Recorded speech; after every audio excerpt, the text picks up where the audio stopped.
Hola, bienvenidos a Huesos Secos. En la primera parte de nuestro estudio, Los Temerosos de Dios, aprendimos varias cosas. Que el término temerosos de Dios era usado para distinguir a un grupo de gentiles que eran simpatizantes con el judaísmo. Estos gentiles simpatizantes practicaban diferentes costumbres de los judíos, entre ellas el día de reposo, ayunos, leyes dietéticas, leyes sobre la pureza, etc. Otro punto importante a destacar de los temerosos de Dios es que ellos no se circuncidaban, o sea, no hacían una conversión completa al judaísmo. Y es por eso que no se les consideraba como prosélitos o gentiles convertidos al judaísmo. Pablo se dirigió a estos temerosos de Dios en Hechos capítulo 13, cuando dijo, y los que entre vosotros teméis a Dios. Y lo dijo incluso 2 veces, ¿no? Aunque no lo mencioné en el primer video, ahora sí lo voy a mencionar. A estos temerosos de Dios también se les conocía como amigos de Israel o prosélitos de la puerta. Les mostré 2 evidencias arqueológicas donde se confirma la existencia de los temerosos de Dios y su devoción parcial al Dios de Israel. Y para complementar el término temerosos de Dios, también había otro término que posiblemente era usado para gentiles simpatizantes con el judaísmo, y este término es piadosos. Si ustedes se dan cuenta y han leído la carta en los Hechos, varias veces se menciona a piadosos, tanto personas que son gentiles o mujeres o incluso también otros mismos judíos.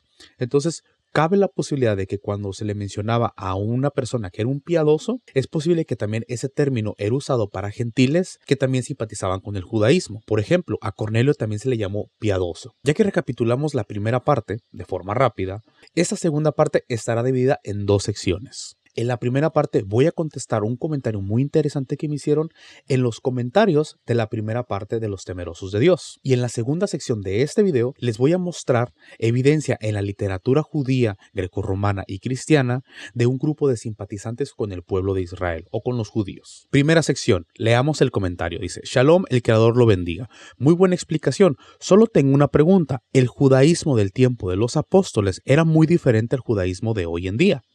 ¿O cómo es que dentro de una sinagoga se aceptaba personas con creencias politeístas paganas? Tanto así que comían con sangre, ahogado y cometían fornicación y podían asistir a una sinagoga. Yo pensaba que para poder asistir a una sinagoga se tendría que dejar tales cosas como sucede ahora con las sinagogas al aceptar a un prosélito. Pensaba que el Concilio de Jerusalén era para aclarar estos puntos y de esa manera el gentil pudiera ser aceptado en la sinagoga para poder aprender de la Torá. Pregunta, entonces, ¿los temerosos de Dios eran gentiles? ¿Eran idólatras, paganos, aceptados por los rabinos en un judaísmo no tan estricto como el de hoy en día? Hasta que llega Pablo con el Concilio de Jerusalén y cambia estos puntos. Esta pregunta me pareció muy importante responderla, porque en la primera parte no fue lo suficientemente claro para no dejar dudas, como esta que está aquí. Entonces es por eso que estoy haciendo esta segunda parte y voy a contestar este comentario, obviamente en partes, porque hizo varias preguntas. Parte de su pregunta dice así, el judaísmo del tiempo de los apóstoles era muy diferente al judaísmo de hoy en día. Y esto que menciona es muy importante de aclarar. Porque sí, el judaísmo de hoy en día es muy diferente al judaísmo del primer siglo. El judaísmo del primer siglo era el resultado de alrededor de 400 años sin que Dios les mandara profetas. Una vez que el pueblo judío regresó de Babilonia a Jerusalén a reconstruir el templo, prácticamente ellos se quedaron sin rey, pero se quedaron con profetas. Después vino el último profeta, que fue el profeta Malaquías, o el enviado. Después del profeta Malaquías hubo lo que se le conoce como los 400 años de silencio, en donde no hubo ningún profeta ni nadie que corrigiera al pueblo. Básicamente el judaísmo se regía por 2 cosas muy importantes, por el templo y las sinagogas. En el templo estaban los saduceos, que eran los que controlaban las relaciones políticas y, digamos así, la vida religiosa de los judíos. Y por otro lado estaban también los fariseos, que eran los que controlaban las casas de estudio o las sinagogas. En este mismo periodo nacieron alrededor de 4 sectas importantes. La secta saducea, que ya lo mencioné, eran los que controlaban el templo y las relaciones políticas de los judíos. Estaban los fariseos, que eran los que controlaban las casas de estudio o las sinagogas. Y todavía dentro de los fariseos había divisiones. Pero bueno, estaba la secta de los esenios, que eran los judíos sacerdotes, y como no estaban de acuerdo con los saduceos, con los otros sacerdotes, en cómo llevaban las cosas, entonces se apartaron totalmente de la ciudad. Y estaban también los celotes, un grupo extremo nacionalista que constantemente estaba buscando la rebelión en contra de Roma. Si quieren saber más acerca de este desarrollo, les recomiendo un video que tengo que se llama ¿Por qué los judíos no aceptaron a Jesús en el primer siglo? Se los voy a dejar en la descripción de este video para que lo vean, porque en ese video les explico a más profundidad exactamente las diferencias entre estas sectas. Ya para el primer siglo de nuestra era, con la destrucción del segundo templo en el año 70, el judaísmo sufrió un cambio dramático religiosamente hablando. Como ya lo mencioné, los saduceos eran los que de alguna u otra forma controlaban la vida religiosa de los judíos, porque ellos tenían el control del templo. Pero una vez que el templo estaba destruido, prácticamente la secta de los saduceos se desapareció. Entonces, la secta de los fariseos que controlaban las casas de estudio o las sinagogas eran los que ahora tomaron el control religioso de los judíos. Por ejemplo, antes de que el templo fuera destruido, podríamos resumir el judaísmo en 3 puntos muy importantes: en el templo, en los sacerdotes y en la ley de Moisés. Esos eran los 3 pilares fundamentales de la religión judía, pero después de la destrucción del templo en el año 70, esos pilares cambiaron y el templo fue reemplazado por la sinagoga. La ley de Moisés fue reemplazada, por llamarlo así, por la ley oral, y los sacerdotes fueron reemplazados por los rabinos. Entonces el judaísmo como religión tenía 3 pilares nuevos: la ley oral, la sinagoga y los rabinos. Y aunque esos elementos ya existían durante la época del Segundo Templo, pasaron a ser parte fundamental del judaísmo. Y es por eso que hoy en día vemos muchas similitudes entre los rabinos actuales y los fariseos del primer siglo. Un ejemplo clásico de esto es el lavado de las manos, como lo leemos en Marcos capítulo 7, y es un mandamiento que hasta el día de hoy los judíos siguen practicando. También podemos ver la rigidez de los fariseos del primer siglo con los rabinos de hoy en día, porque los fariseos son los padres ancestrales del rabinato judío actual. Ahora, regresando al primer siglo, a través de la diáspora judía, había diferentes niveles de celo o patriotismo o rigidez entre los judíos. Podríamos decir que entre más cerca de Jerusalén los judíos estaban, eran más celosos y más rígidos. Y por otro lado, los judíos que estaban más apartados de Jerusalén o más retirados en la diáspora eran judíos que se habían asimilado con los pueblos gentiles. A partir del segundo siglo, el judaísmo se empezó a formalizar.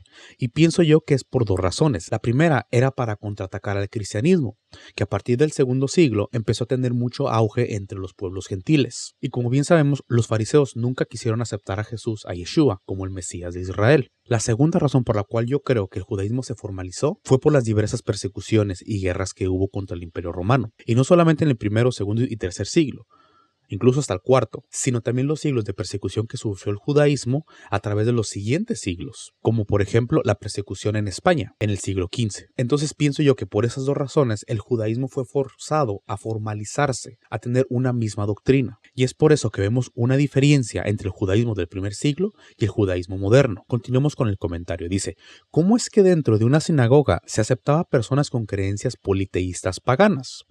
Tanto así que comían con sangre, ahogado, y cometían fornicación y podían asistir a una sinagoga. Había diferentes tipos de temerosos de Dios o simpatizantes.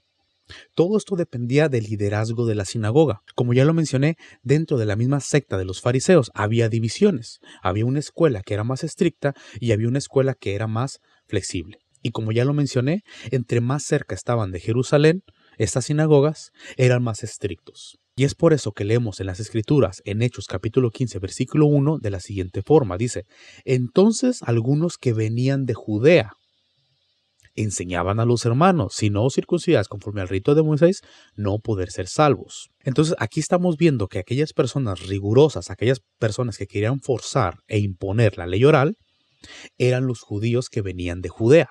No eran judíos que venían de la diáspora. Y de la misma forma leemos en Hechos capítulo 11 del versículo 1 al 3. Oyeron los apóstoles y los hermanos que estaban en Judea que también los gentiles habían recibido la palabra de Dios. Y cuando Pedro subió a Jerusalén, disputaban con él los que eran de la circuncisión. Es posible que este grupo de la circuncisión eran gentiles prosélitos o gentiles que se habían convertido al judaísmo, pero no se sabe a ciencia cierta, por lo menos hasta ahorita. Versículo 3.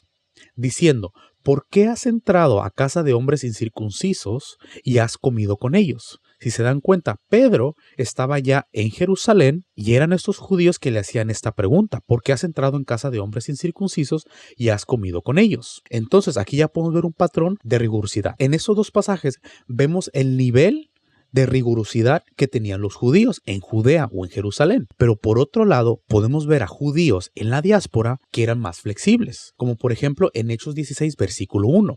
Y dice así: después llegó a Derbe y a Listra, está hablando de Pablo, y he aquí había allí cierto discípulo llamado Timoteo. Y fíjense, hijo de mujer judía creyente, pero de padre griego. Derbe y Listra eran provincias en Anatolia, lo que hoy se conoce como Turquía. Y vemos que la mamá de Timoteo era judía, pero su padre era griego. Y ese es un claro ejemplo de cómo los judíos en la diáspora se estaban asimilando o se estaban ya relacionando con gentiles o en este caso con griegos. Otro ejemplo de esto es que los judíos que estaban en la diáspora nunca se involucraron en las diferentes revueltas y rebeliones de los judíos en Jerusalén. Entonces podríamos asumir que el celo patriótico de los judíos en la diáspora era menor que los judíos que estaban en Judea o Jerusalén. Entonces, como acabamos de ver, los judíos que estaban en Judea o en Jerusalén eran más estrictos, pero los judíos que estaban en la diáspora eran más flexibles. Y eso tenía que ver con la aceptación de los gentiles dentro de la sinagoga. Entonces vemos en la diáspora que se permitía de alguna forma el matrimonio entre judíos y griegos. Es muy probable que los líderes judíos de la diáspora fueran más flexibles con los gentiles a la hora de entrar a la sinagoga. Ahora, no todos los temerosos de Dios o simpatizantes estaban dentro de la sinagoga. También existe el término prosélitos de la puerta, lo que nos puede llevar a pensar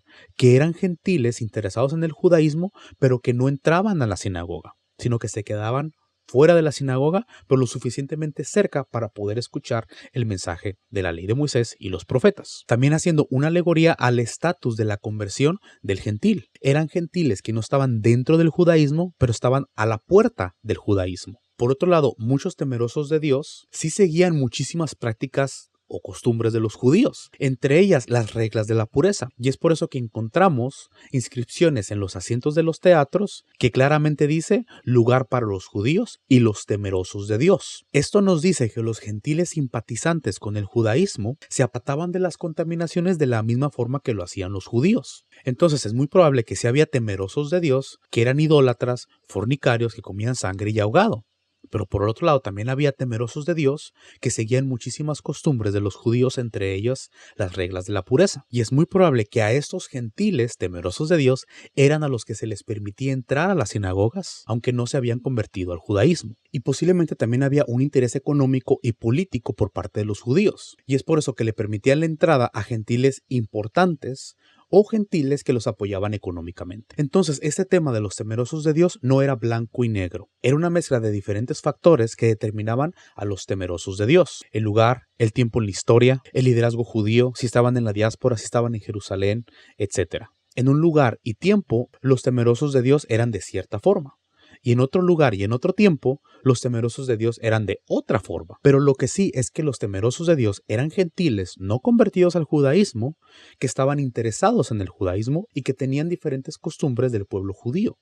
Y una de las costumbres más importantes que los temerosos de Dios practicaban era el día de reposo. Lo que a nosotros nos tiene que importar eran los temerosos que tuvieron contacto con los apóstoles. Y basado en Hechos de los Apóstoles escrito por Lucas, podemos determinar que los temerosos del tiempo de los apóstoles eran gentiles que asistían a la sinagoga los días de reposo. Lo que nos muestra también que los apóstoles conocían este tipo de temerosos de Dios que guardaban el día de reposo. Y en la resolución de Hechos 15 vemos que a los gentiles se les dice que guarden 4 mandamientos porque Moisés desde tiempos antiguos tiene en cada ciudad, o sea, no estamos hablando simplemente de Jerusalén, sino en cada ciudad, quien lo predique en las sinagogas donde es leído cada día de reposo.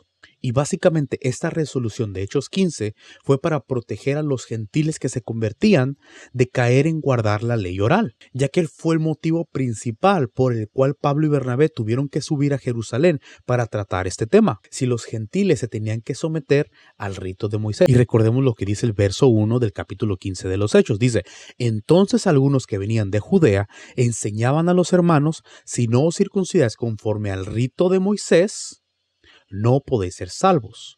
Aquí estamos viendo a los judíos que querían imponer el rito de Moisés. Pero lo curioso es que el rito de Moisés no se menciona en la ley de Moisés ninguna sola vez.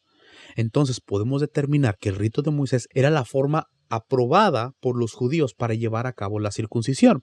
Entonces los judíos les querían imponer los mandamientos de la ley oral a los gentiles. Un gentil no podía identificar entre la ley de Moisés y la ley oral. Y es por eso que Jacobo dice que Moisés es predicado cada día de reposo en las sinagogas. Entonces, como ya lo comenté, los apóstoles estaban protegiendo a los gentiles que se convertían de no caer en guardar la ley oral.